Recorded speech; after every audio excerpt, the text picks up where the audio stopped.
Hi, everybody. This is Janie Lance here today, and welcome to our Facebook Live. I am a freelance education consultant with SVP Worldwide who specializes in the embroidery and other CREATIVATE softwares. And we're going to do a Facebook Live today on how to digitize freestanding lace. So hopefully, if you have questions, we have Meredith on the other side, and she is going to be watching the Q&A so that you guys can ask your questions and she can pass them along to me. And that way I don't have to worry about trying to track everything between two different screens. And so everybody wave and say hi to Amy. We're always so happy to have her here. And then I want to remind you that there may be people who sneak in who will post outside links and invite you to go somewhere you shouldn't go. So please don't click on links that say, hey, come visit us, or hey, you need to pay for something, because these are free. We would never ask you to pay. So I want to start out by talking a little bit about what freestanding lace is. And freestanding lace is designed so that all the parts of the lace are linked to each other. They're all interconnecting, so to speak, kind of like a spider web. That's a good way to think of it. And we stitch freestanding lace on water-soluble stabilizer, and then we wash the stabilizer away, and the lace will stand on its own. So how is that different from non-freestanding lace? And Amy and I were just laughing about this a minute ago because both of us have done the same thing, and I'm sure other people have done it many times over the years as well.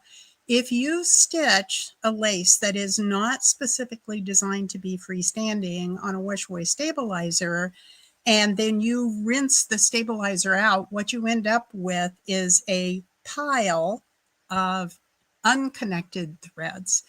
And I have a little technique, if time allows. I will show you how you can bring in a lace like that and add a mesh background to make it so it will act as a freestanding lace. So I have several things I want to get through today, but please, if you have questions, don't hesitate to ask them. And I do want to quickly show you the first two things that I'm going to design for you and step you through how you can do these. These are little lace pockets, and I actually had a linen shirt for many years that I had these lace pockets on. This one looks whitish, if you can see that, and that's because the wash away stabilizer, probably Aqua Magic, is still inside of it, just for when I would do a trunk show. I would want to be able to show people the difference. This is what it looks like when it's completely rinsed out, and you can see this one actually has two layers of the mesh in it. The first layer is a special mesh that we have in our software, and the second layer is made with a Motif fill stitch. And then I have imported a little lace embroidery design that was not freestanding and actually cut a hole out of this Motif layer so that it can shine through with just the one layer of mesh behind it. And I'm going to go through some steps for how to create that. And then I'm also going to go through steps for how to do just basic lace.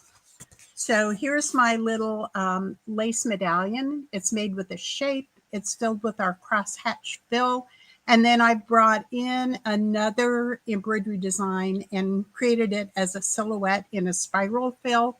And you can kind of see how when I turn this a little bit, the cat itself has some texture on the lace. Now this one is actually double layers of the cross hatching, and I left a little bit of the wash-away stabilizer in it, so it's really nice and firm. And I'll give you some tips and hints too as we go through for things to check and things to do as you're designing and creating the lace. So how can we do cross hatch fill to make our own freestanding lace? So I think, Amy, let's switch over to the embroidery software. And here you can see that this is my digitizing program window. Now you certainly can start the embroidery window, and you can link from embroidery into the digitizing software from the Create tab. And either way is just fine. If I'm making lace and I want to save it as a working EDO file, and then I want to export it so I can stitch it out, I generally work directly from digitizing, not linked, so that I can save that EDO file. And that's especially important on the Mac side, because when you're linked into digitizing from Mac, the only way you can save your file is to close out digitizing and take it back to embroidery and then save it as a VP4 working file type. So directly from digitizing is probably the most optimal way to do that. So when I open my digitizing window, I'm going to, in Windows, get an Express Design Wizard, and I'm not going to use that. So I'm going to cancel to close it down. In Mac, that does not run automatically. Then I am going to choose a hoop size, and it's a good idea to preset your hoop to close to the size of the lace that you want to stitch. One of my tips is, and I'm going to use a 260 by 200 hoop and turn it natural so it's vertical. One of my tips is when you're stitching freestanding lace, there's a lot of pull as the stitches go down into the fabric, and it tends to want to pull that stabilizer in as you pile up more and more and more layers of stitches. So size your lace to the closest hoop size that it will fit into, and you'll have better results in your final stitch out at the end. Then I am going to go to my Quick Create tab, and I'm just going to use a shape. So we're going to start with that oval that I showed you with a little kitty cat. And before I make a shape, and those shape tools are right here, I am going to choose to preset to the special stitch style that we use for making lace. So in my fill section, right now it's pattern fill, but if I open that menu, the stitch that we want to choose is called a crosshatch fill. And then you have your choice of different borders as well. I'm just going to use a satin stitch to go around the edge of this. But as I go through these different techniques, I'll mention other things that you can use and options for ways to do this. And I really want to point out that making lace is not difficult. Coming up with the creative ideas can be a little tricky sometimes. If you don't know how to digitize, this is a simple technique in this Facebook Live today that you can use to help yourself learn the tools and learn how to make things simply and quickly from shapes.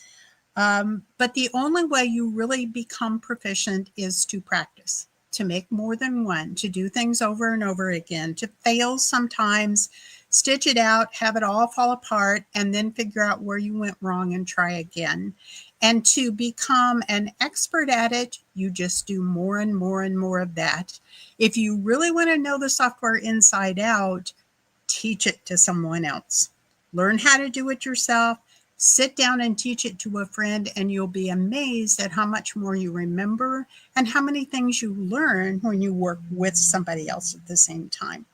So once I've chosen my crosshatch fill and my satin line, I'm going to come over here to the fill area and line tool. This is in the options settings, and this is where I can preset a default setting for what my crosshatch fill and my satin line will do. And everything I make after I change this will come up with these settings. So it becomes a new default setting. Now, one of the things about creating lace is that you want your crosshatch lines to be fairly close together, and that is the gap setting. I generally use between a 1.5 and 2 millimeter gap for lace. If I'm stitching with a very fine thread, I might take that all the way down to a 1.5 millimeter. If I'm stitching with a coarser thread, I might go to 1.8 or 2 millimeters. And if you're going to try this with, say, a heavyweight cotton thread, you might want to actually use a specialty bobbin case and open up the tension setting on it and loosen the tension setting on the top and increase your gap to a 2.2 or a 2.3. There isn't an exact science on this. A lot of this is trial and error, and that's why it becomes very important for you to stitch a sample of your lace and then tweak it. And I would say anytime I've digitized lace, I always stitch one sample and go back and change a half a dozen things, and then stitch another sample and tweak until I get it the way I want it to be. So for this piece of lace, I'm going to put my gap at 2 millimeters because I actually stitched this one with quilting, long arm quilting thread in I think it was a 50 weight. I used both 50 and 60 weight long arm quilting threads, which are fine and finer or medium and fine, depending on how you define it. And so I want a little extra space there to allow for the fact that the thread is thicker to begin with. Then the next thing we look at is what style do we want? And most of the time for lace, I choose a diamond style. So it's going to make 2 stitchings, one in this direction and one in this direction, cross-hatching them at an angle of 45 degrees. But you can play with the angle setting as well, because changing the angles will change the angle of that cross-hatch fill, and it just gives it a totally different look. Then I want to choose a very special stitch setting, and that is double with zigzag. And that was added to our software somewhere around the end of 5D or maybe in 6D. I went back and looked through some class lessons and things the other day, and this double with zigzag has been with us for a while. And I think we promoted it like crazy for a while and then haven't done anything with it of late. So hopefully some of you guys out there will have some fun with this and not have done any of it before. So it'll be something new for you. Now, once I have set up my options, which are for the crosshatch fill, I'm going to go to the line tab. And in the line tab, I am going to preset a width for the line. And what width you make it is kind of a personal choice. A lot of times I like 3 millimeter on medium sized laces. Might go to 4 millimeter on really big pieces of lace, but sometimes I don't use a satin line. Sometimes I use other stitches as well. Density, I'm going to bump it up at least to a 5 because you're stitching over 1 or 2 layers of mesh backing when you go to stitch this out. So you don't want too many stitches in that satin line border. And by increasing the setting on the density, you're actually increasing the space between the stitches. So the higher the number here, the farther apart the stitches will be and the less dense it will stitch. Another thing, and underlay is optional. I usually leave it on, but if it peeps through when you're stitching that less dense satin line, you can check it off and you'll be good to go. The big thing that you want to make sure is that you're using closed border line. Because if you don't, sometimes especially if you're manually placing points with Point Create and you don't have that border line so it automatically closes itself, it'll leave a little gap between the start and the end. And that's a place where your lace won't quite be connected and it can ravel out. It's just not a pretty look. So make sure you check on that closed border line. And that's how I preset my settings so that now everything I make is going to be a support system for lace. The next thing I want to do is make my shape. So if you look inside the shape menu, you'll see that we have a lot of different shapes to choose from. So I used an oval for this because I wanted something with a bit of an heirloom feel. But you have all these different shapes that you can make lace stitches out of. So don't hesitate to get in there and play with them. I've used some of these flowers. I've used some of the stars. It might be fun to do a little lightning stitch and stitch it out in orange thread and use that for Halloween. So the sky is kind of the limit on what you can do with these. And I just chose shape number 1 because there isn't an oval. but I can take a circle and make it into an oval quite easily. So I'm going to insert the shape, and then I am going to hold down Control and Shift, and on Mac, I believe it's Command and Shift. I would have to double check. And then that makes it proportional from the center out. But if I hold down just the Control key, it keeps it still pinned at the center, but now I can move it independently, horizontally or vertically, and I can adjust my size.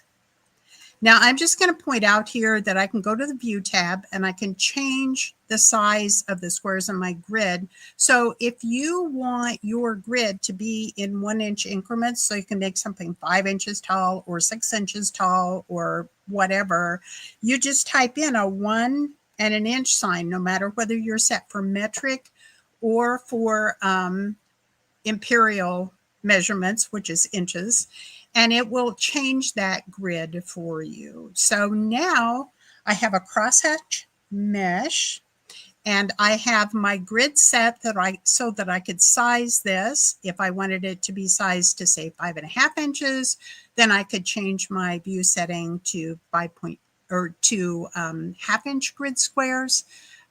It's the flexibility and the choice is always yours. So now I have one layer of crosshatch fill, but when I did my cat, I wanted it to be very firm. And sometimes like rayon and polyester threads, they're not very firm. Cotton is usually a little bit firmer, but I've discovered if I add a second layer, that makes it much, much firmer. So what I'm going to do is select the crosshatch fill I just made and sized. So it's ready for me.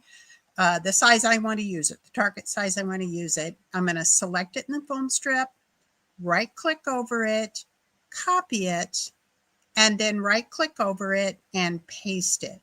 I did not use duplicate because duplicate offsets it. And for this technique, you want them to be stacked exactly over the top of each other. So copy and paste.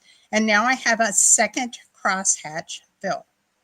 Now, remember, I said there's a dozen different ways that you can do these things. So I'm going to throw out some ideas and some ways, but you guys need to experiment as you're going through this and try different settings and see how you like it. So I'm going to leave my second crosshatch fill, which will stitch over the top of the first one as it is. That's going to have the satin ring to finish around the outside edge. It's going to have that pretty crosshatch fill for the finishing texture.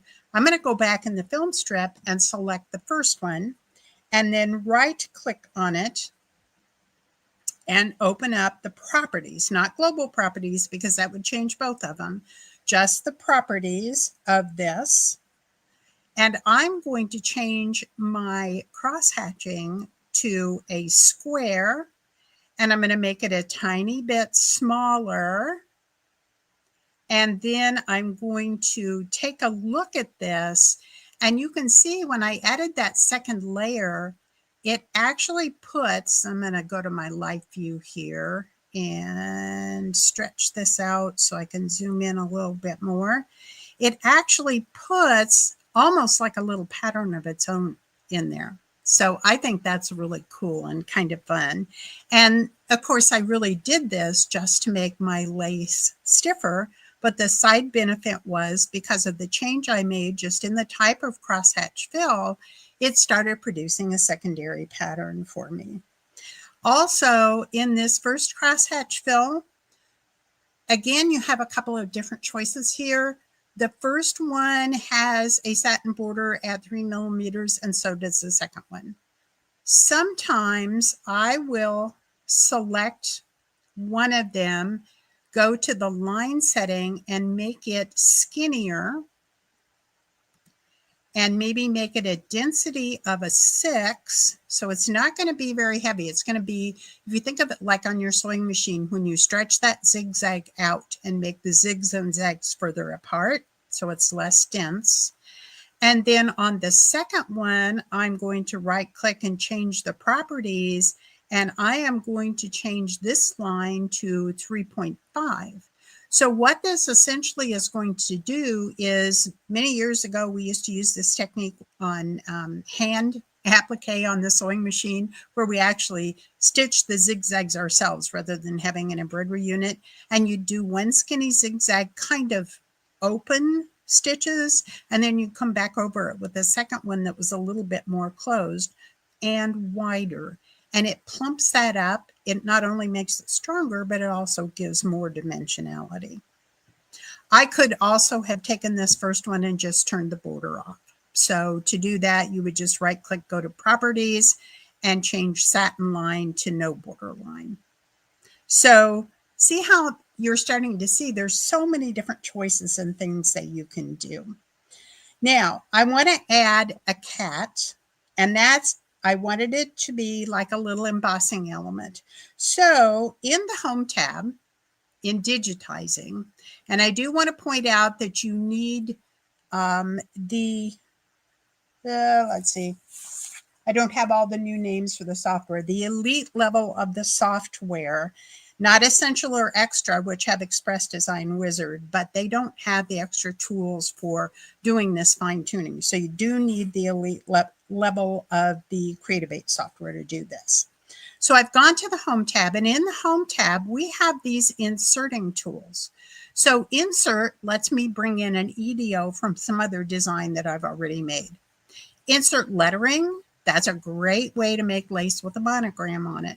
Insert super design, you know, some of those cute little dogs and cats and things that you have a super design, you can plop one of them right on top of your lace. Insert embroidery brings in an exported finished embroidery design. I'm going to use the last one in the list, which is Insert Express Design. And with Insert Express Design, I'm just going to tell it into hoop, although I could drag a rectangle to specify an area. But since I'm in Digitizing, I can size this to whatever I want it to be at any point. So I'm going to create Express Embroidery because I want fill stitches. And then I'm going to load a picture. And I happen to have, let's see, this is the one I want.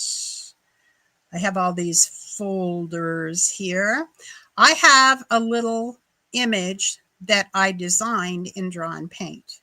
Now you're sitting there saying, well, I don't have that image, and I'd be happy to post it for you if you want to do this lesson, but you can make your own by using Create New Picture or opening an image of a cat that's multicolored and using Edit Picture, and that's going to link you from Express Design to Draw and Paint, where you can use the drawing tools and create your own image.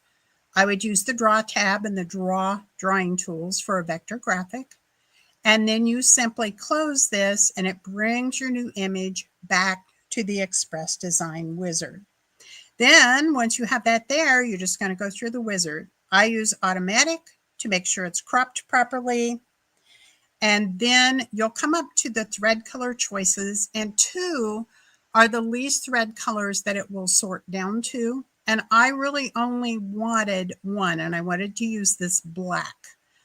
So what I found was, since I used a vector graphic and I brought it back in to Express Design Wizard, it created a little pixelation because it actually does convert it to a paint type image. But I can select the thread color I don't want, and I can delete it. And then when I go next in the Express Design Wizard, and I can choose, I'm going to leave it more to the fill and for a woven fabric. And when I finish, it brings in my cat and it stitches. So I am going to size this, and a Control and Shift, remember, locks it at the center and keeps it proportional. You may see some kind of funky stuff on the screen there just because I'm online. And then you can click and drag this around. And if you lose it as being selected, it's no big deal. All you have to do is go back to the film strip. Now this is perfect because I'm demoing and I got the cat in between the layers of lace, and that's not what I wanted. So all I have to do is choose the group, right click and ungroup it, because when you insert something, it always groups it in the digitizing software. Then I am going to grab this crosshatch fill, which is now out of position, and I'm just going to click this move backwards in the design until it's back up with the other crosshatch fill. So often I find people using undo when they really would be better off to use the editing tools and the other tools built into the digitizing software. Now, my final step for the little kitty cat is to select it, easiest to do in the film strip, right click over it, go to the properties because it is a pattern fill, and I'm going to change this to a spiral fill. And having tested different density settings, I decided I liked 12. I didn't use a border line, but you could also try a double zigzag border line. That would make a really nice finish. And then when I click OK, you can kind of see, if I zoom in a little here, see those neat spirals? But there's one more thing that really finishes it off and makes it look cool. And that is if you go down in your selecting tools and go to edit points, or you can use the home tab and edit points tools are right here. And you can then select the origination point for that spiral fill and move it down so it starts spiraling from the base of the cat or from the top of the ear or from the tip of his tail, whatever trips your trigger. And then when I look at this in live view, see how cool that is? So I'm getting that texture on texture. Now, when I stitch it, I'm probably going to stitch it all in one color. You have that choice. I left the extra color change in it when I saved this EDO file, just because I wanted the option of being able to do a 2-color lace if I so chose. This would be fun to do with silhouettes as well. Do you remember Sharon Chat, where we used to, I probably pronounced that wrong, but we used to sit behind a screen and somebody would trace our profile? How cool would it be to make a lace medallion that's like a cameo with the profile of someone you know? So wouldn't that be a neat thing to do? Make sure that you do a save or a save as, and save this to the folder of your choice. So I'm going to put this one in my oval cat folder, and I'm going to call this today's cat demo. Because once you have that EDO file, you can open up it again and again and again and make changes to things and re-export it so it's ready to stitch. Okay, any questions or comments so far, Amy? We don't have any questions, and just everybody saying hi. You can tell they're all very paying attention a lot here. Good. That's good. Well, I try to be as detailed as I can so that I hit most of those questions before they think to ask them. But feel free, guys, if there's something you really want to know. So I'm going to open a new window so I can keep my first cat design open in case I want to go back to it for reference. So it'll take it a second or two here to link and open it. And then I'm just going to cancel the express design. And this time we're going to go through the steps to do a lace pocket. So I'm going to make a smaller hoop size for this one. And a 120 by 120 should catch about the size I need it to be for a pocket. And then orientation, I generally use natural. If you saw a clip on this, it would be at the left-hand side. So as I hoop my shirt and put it on the machine, it would be like the pocket is right side up facing me. And then once I get my hoop set, I'm going to go back to Quick Create because I'm going to use a shape and do a little modification to it.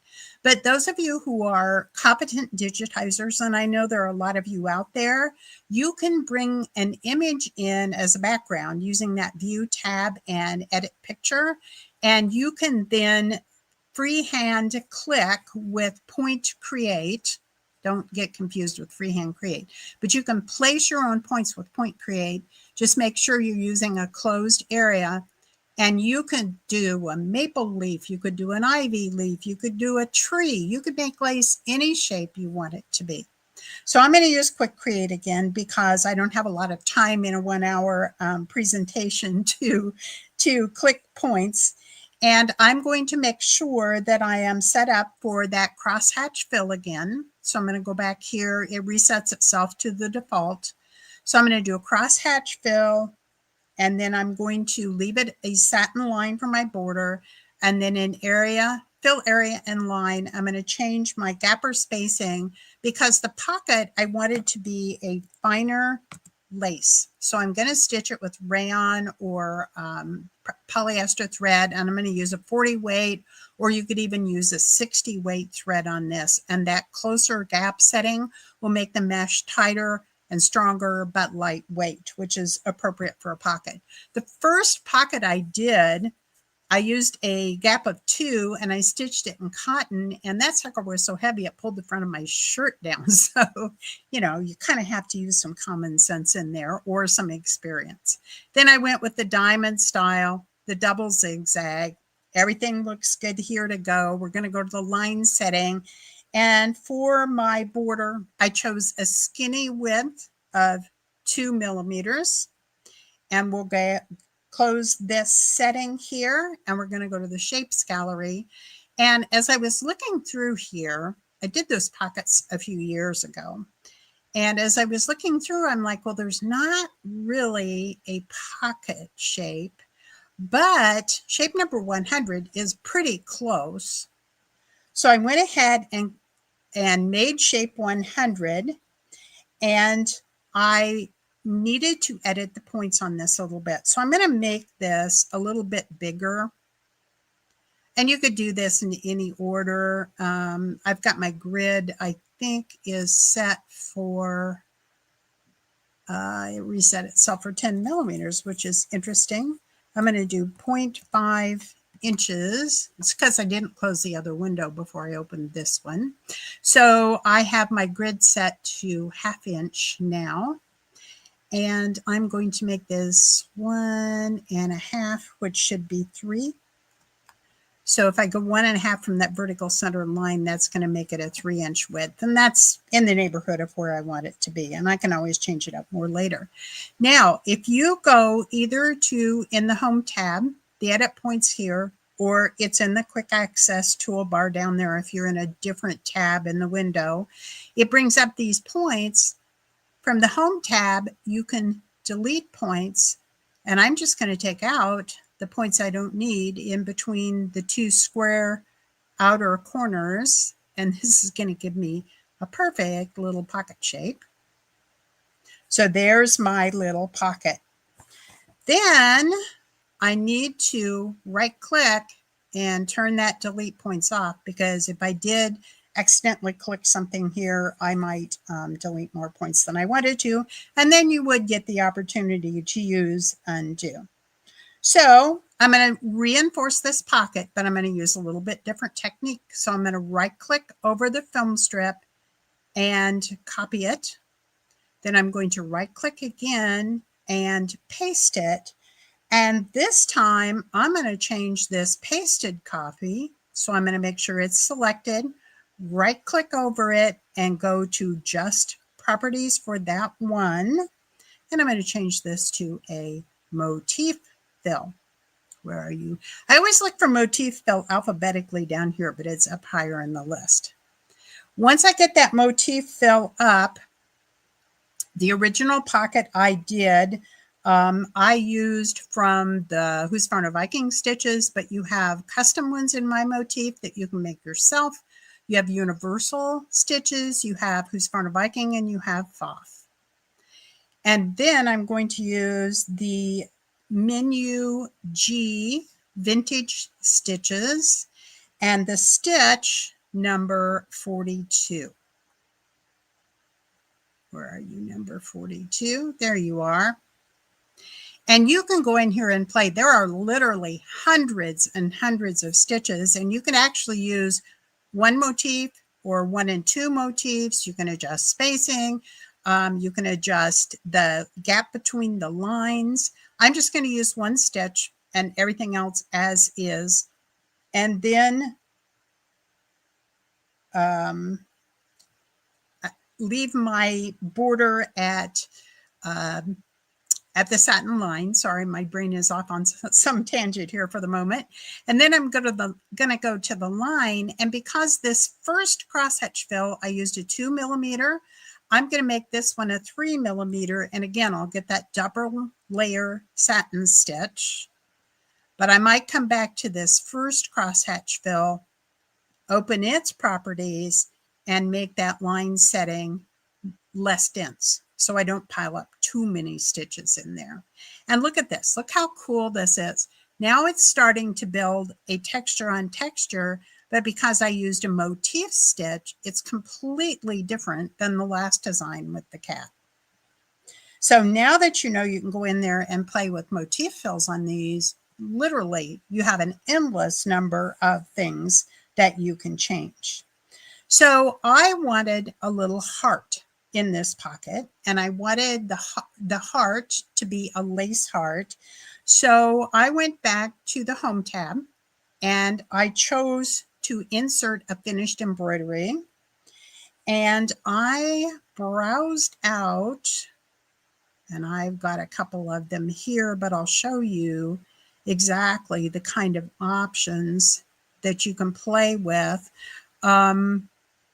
I had a design set. They were Husqvarna set 84 elegant embellishments. And these are all laces in style. And they, for some reason, are not wanting to come up and show as a preview. So I guess that kind of backfired on me. Come on, show as a preview. And they're not going to. So this is one of the laces that came from that set. And anything, it doesn't have to be freestanding because it's going to go over the top of a mesh base that you created, right? So I'm just going to choose this little lace that I used in my original one. And I bring it in, and it isn't going to matter a whole lot if some of those stitches change or shift around a little bit, as long as it doesn't change the visual impact of the lace. We always tell people if you're working with pre-digitized laces, you shouldn't resize them or adjust the scale on them. But in this instance, where you're putting it over another mesh base, you can, and you can get away with it, and it will stitch out just fine. You don't have to change anything at all. So now I've got this other little piece of lace, but I wanted only, oh, and I put it in the wrong spot. Did you see that? So when you're busy demoing, you forget things. This one needs to go, I'm going to send it all the way to the top. I guess it won't let me do that. So I'm just going to drag it up because you can click and drag things as well. And this truly, guys, when you're playing with these stitches, and you can see how that lace has a lot of elements in it. When you're playing with these stitches and something doesn't go the way you think it should, there's almost always a way around it. Very few things, if you put your minds to it and start experimenting and playing, instead of getting frustrated and giving up. Oops, I want you to go up one more. Come on, baby. There it goes. I think sometimes when we're, there we go. So I have, all right. When I'm doing presentations, it slows my computer down. So sometimes when I am doing these click and drag movements, it's a half a step behind me. And that's why it looked kind of funky. But I wanted to make sure I had crosshatch fill, then motif fill, and then my lace heart. And I wouldn't have had to do that had I been not so busy talking and had selected the last thing in the film strip before I inserted my embroidery. So just a little word to the wise. So what I want to do now is I want to make a hole in the motif fill, but not in the crosshatch fill. And it's very easy to do that in the digitizing software. So what I need to do first is select the fill area where I want to make a hole. Then I use the Point Create tab, and I use this tool called Hole. And I'm going to zoom up again using that little plus sign on the zoom slider, just because I don't want to release the tool by using zoom to rectangle. And all I have to do is click where I want the hole to form. So I'm going to make defining points around the inner edge of the satin stitch in this little element. Just kind of like so. And this is a good test for whether you can walk and chew bubble gum at the same time, whether you can talk and click points when you're using Point Create. A lot of people are scared of Point Create. It's really not difficult. It's just learning the tools. And I would take time to fine tune this and make it nice and smooth. And then when you right click and right click a second time, it makes that hole, and you can see it. If I show you here in the film strip, it made a heart-shaped hole. So the basic mesh is still going to be behind this lace heart and support it, but there's a hole in the motif fill so that the motifs will not show through my lace. Now, I did stumble across something the other day. Amy, can you give me 1 second with the camera? Thank you. This is a type of lace that's available commercially. I think you could cut a hole in both layers of your fill, your mesh fill, and then you could use Richelieu bars to bridge them and create these type of open work laces. I'm not going to demo that because I don't have enough time today. Back to the software, please, Amy. But I'm throwing out another idea for you guys to use. So one of the things, though, that I didn't like was because I have a border on both my crosshatch fills here, and I cut a hole in this one, it adds a border to where I cut the hole automatically. But there's an easy fix for that.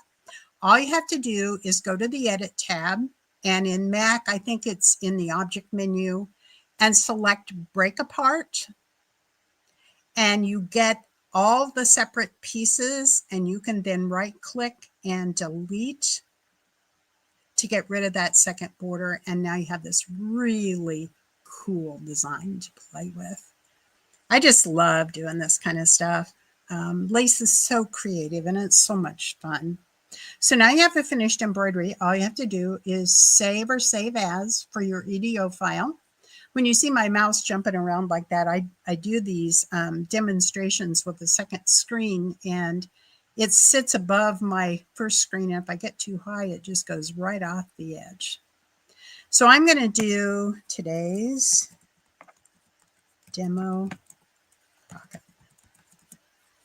And that saves my working EDO file. And then when I get ready to stitch it, I can simply export it, or I can use the send and send it directly to my machine, or I can send it to the cloud and I'm ready to go. Okay, so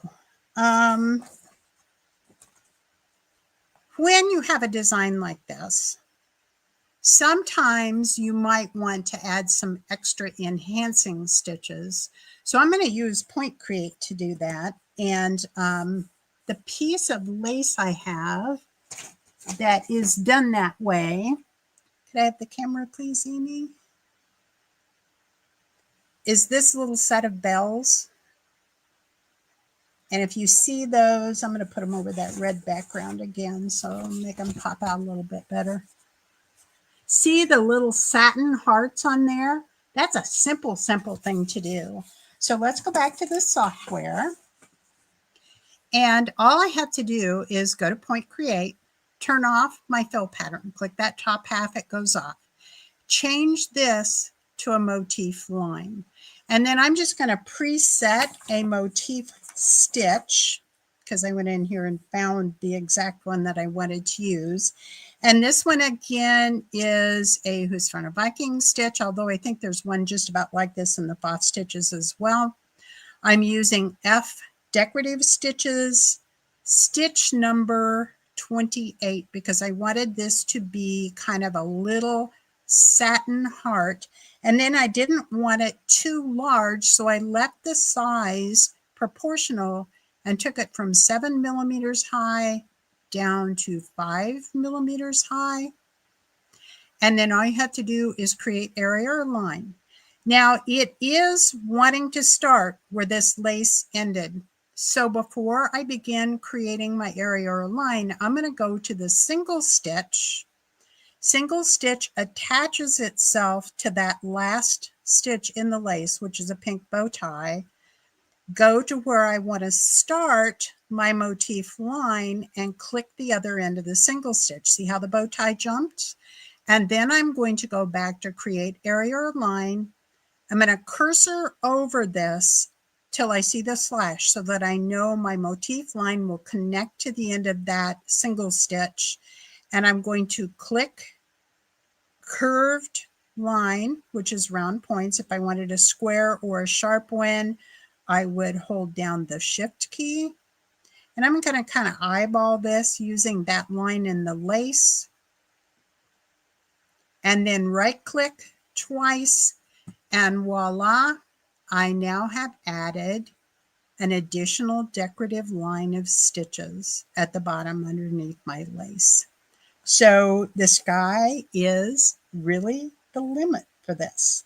Now there is one more technique that I promised you, and it looks like I have enough time. Amy, you're not in a hurry to leave, are you? You are so good to go. Absolutely. Awesome. So I always ask Amy that because sometimes her schedule is not busy and sometimes it is. So I'm just going to make a hoop size here because I can always adjust the hoop size later when I'm done. I'm going to make a 200 by 200. And I'm going to come back here and actually I'm going to insert an embroidery and go to that folder that I was using. And this little guy is not a freestanding lace. It is a beautiful little lace embellishment that was in the sample. So if you had 60 Premier Plus 2, you probably have those sample folders with this lace in it. I believe it was also out of a design set, but any lace will work. And I'm going to select it and bring it in. And I would probably not adjust the sizing of this one a whole lot, because if you do too much messing around with it, you can disturb the registration, but I want it to be a little bit bigger. So because I inserted it in digitizing, and because now see what happened? Some of these stitches, if I do that, would have to be cleaned up. And that's a whole other process. So I'm going to undo and leave it its original size. And actually, I'm going to change this hoop size to that 120 by 120. I want to be able to stitch this as freestanding lace. And it's so easy to do. First thing I'm going to do is select this group in the film strip, because remember when we use insert, it groups whatever we've inserted so you can kind of keep those pieces together. I'm going to right click and ungroup it. Then I'm going to select the thread color change because I want to put a mesh in before all the parts of the heart after the first thread color. Then I'm just going to go to Point Create, select my crosshatch fill, and you guys are going to be going, oh, this is so basic. Why didn't I think of this? I'm going to use a double zigzag finish around the edge of it, give it a little bit of strength, but not really add a lot of bulk. I'm going to go to Fill Area and Line, choose my diamond shaped crosshatch. I'm going to bump it up to maybe 1.8, just kind of guessing. I'll do a test stitch, double zigzag, angle 45. And then all we have to do is kind of that same thing we did when we cut the hole, only this time we're going to create a crosshatch fill with a double zigzag to stand alone as a mesh. And I'm going to start, I generally take a point like this where I have a sharp turn, hold my shift key, click a square point, work my way around. And I'm doing this quick and dirty because of time constraints in my hour. I would take my time if I were going to use this to stitch out and I'm going to do 2 square ones at the bottom. And I have a reason for doing that, although it backfired on me and it put one of them in the wrong place. So I'm just going to cursor over it and click and drag it, because I don't want my mesh to peep out a lot, but I do want it to sit under all those satin stitches to add strength and to tie them all together. So when I'm done with this, it will behave just like the little lace piece that I added over the top of my pocket. And it is so cool. Now, I've got all my points in there. I take a little time, to fine tune them and make them really pretty. And when I right click and right click again, now you can see that this has gone from just lace to a freestanding lace heart. So you could stitch this out and make it as a Christmas tree ornament or a little Valentine to put a ribbon through the top and hang on a card, all kinds of places that you could use it. Okay, so questions, comments? We definitely have some suggestions for future software educational events. So that's fantastic. And I will share those with you when we are finished. Great. But I don't think we actually have any questions about the technique. It was so well explained. Well, thank you, my dear. I work really hard at what I do. Let's show them a few more samples of things, and then I have some tips and hints to throw out. So this one is a little lace piece that I actually made these to be pins. And this is a triangle. This is a flower. I reshaped the flower shape. If you look at the back of it, you can see I've used 2 layers of crosshatch mesh, exactly the same size, to make this pretty stiffened. And then I just took it, exported it, took it into the embroidery module and added ribbon to it so that it stitched a ruffly effect on top of the lace. So this was supposed to look like a flower bouquet that you could wear on your wrist or wear on. Wasn't real happy with that one. So I did a second one, same technique, slightly different enhancement on it. And this one is stitched in metallic thread. Can you see the shine of the metallic thread on that? Put a little pin on the back, and I wore this at a training. So it was a really fun technique. And here's the third one, just a little bit bigger. Because you made it yourself, you can always open that EDO file and size your lace larger or smaller. This was fun. This was a class I did. This is all thread. It is all freestanding lace. The butterfly is fully reversible. The project, is upside down. The project was designed so that if you had someone who was, say, housebound or in a nursing home or in the hospital, you could make one of these and attach threads to the top and suspend it from one of those little sticker things that goes on a window. And it really is a fun technique. There was a little bit of trial and error on this one. I see a thread I didn't get trimmed.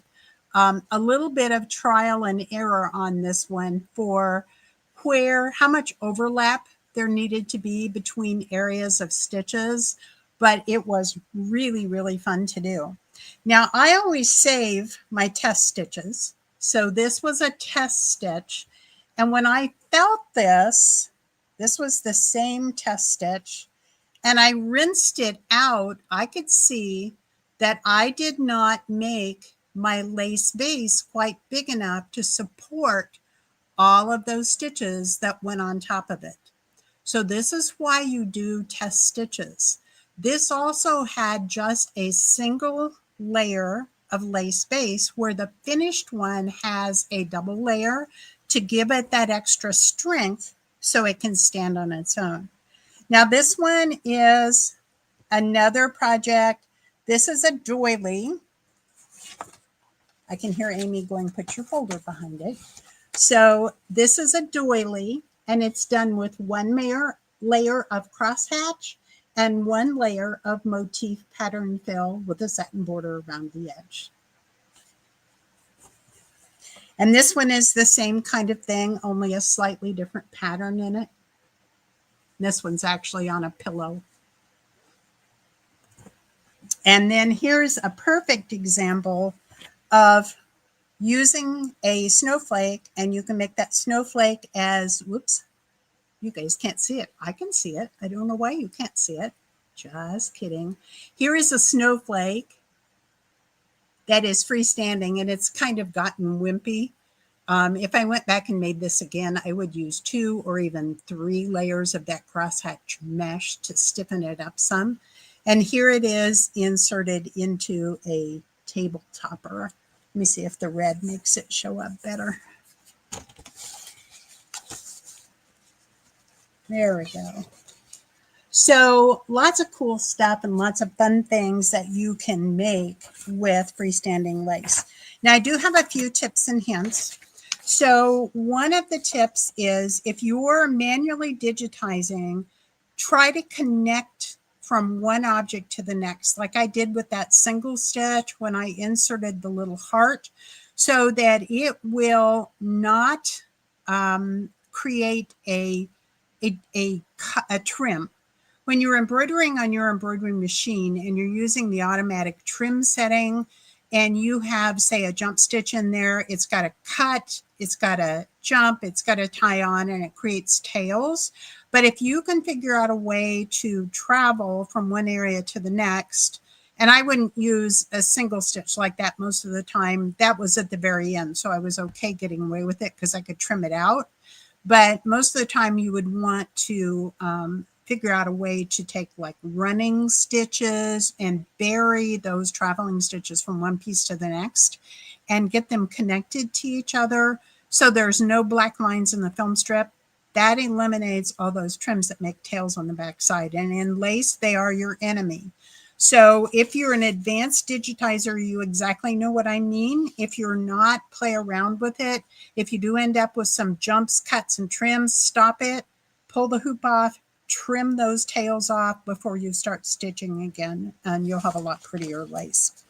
I use, again, 2 or more layers of that base mesh, and it can be the crosshatch, it can in a 45-degree angle diamond, or it can be a square, or you can use pretty much any motif mesh over the top for the second one to start building layers of pattern. Reduce the density if you have satin stitches for the border and you have one layered over the other, or even if you're using 2 layers of a mesh background, reduce that density on the first one or the second one, whichever is most appropriate for the technique you're doing, so you don't get too much of a buildup of stitches. And always, always, always do a test stitch. I recommend slowing your embroidery machine speed because lace is not something you stitch at high speed. A medium to low setting will give you much better results. I've had good results using 40 weight rayon or poly embroidery thread. You can use 30 weight cottons. You can use some of those nice quilting, long arm quilting threads that come in a 50 weight or a 60 weight. Remember, those are different than embroidery threads. They have a weight category all their own, but they have a nice sheen to them and they're very sturdy. They're very strong and they make a really, really pretty finishing for your lace. Use the same thread in the top and the bobbin. And the only time I've ever not done that with lace is if I was using that really heavy, like Sulky makes a really heavy cotton thread that's for top stitching, and it's really too heavy for our bobbins. But you can get away with it if you open that gap setting up on your mesh and you use the right needle, which we'll talk about in a minute, and you slow the machine down and get a specialty bobbin case and open up the tension on that specialty bobbin case until that heavier thread will pull You don't want it to pull too freely, but it's got to have enough space in the bobbin case that it can unreel evenly. And then you're going to have to play with balancing the tension. So in embroidery, the machine is set to always pull the top thread more to the back, so that you get a prettier finish on the front. And if it's going to do any lumpy bumpy, it'll do it on the back. But with lace, you want it as balanced as you can get it. So again, try a specialty bobbin case where you can adjust that tension screw. Override the automatic tensioning by setting the tension yourself in the embroidery mode on your machine. And your manual should tell you where to do that. And then stitch slow. The heavier the thread, the slower you probably need to stitch. I generally use a universal point embroidery needle, and that's going to have a larger eye and a thicker groove down the needle so that that thread can ride without friction, because you're going to be going through wash away stabilizer. And speaking of stabilizers, I use multiple layers. I tend to use the Aqua Magic or the one that looks like wash away fabric, but you can use whatever kind you're comfortable with or whatever you have in your stash if it works well for you.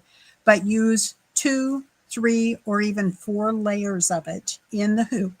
Hoop the stabilizer, hoop it good and firm, and then when you're done stitching, and don't use the sticky type of tape stabilizer either, because it could gum up your needle while you're stitching the lace and cause breakage problems. I've had that issue too. And then when you're done, pour some warm water in a basin, add a drop or 2 of just plain old dishwashing liquid, not the kind with the bleach in it or the extra additives, just some plain old, cheap old dollar store dishwashing liquid. Let it soak for a little bit and then rinse it a few times in lukewarm water, and enough of that stiffener will come out to leave a little extra in the lace. If it's not quite stiff enough, once you're done with that process, then what you can do is take all those little scraps of wash away stabilizer that you trimmed off your lace before you rinsed it out, and dissolve them in some water just until it's nice and liquid, and then add about a 1/4 cup of alcohol. Now, some people use vodka. They use a high proof vodka and they swear by it. I always just used rubbing alcohol and kept it away from the kids and the dogs and the cats.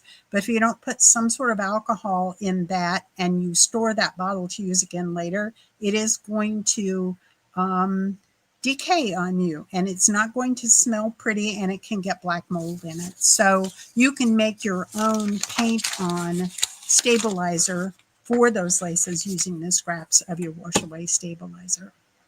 So, Miss Amy, do we have any other questions or comments? The one question that we do have is somebody was wondering if that butterfly design was something that you digitized from scratch. That's a good question. Yes, I did. It was actually a class I taught. Gorgeous. And people are saying that it looks like it's leaded glass. It does. Would love to be able to see like light shining through it from a window. Yeah, it's gorgeous. Yeah. It's pretty. This one is pretty opaque.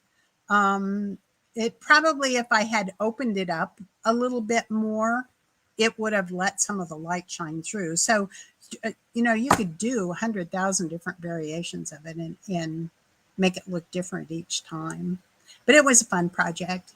I taught this one at a dealer's store, and I think the class had a good time with it.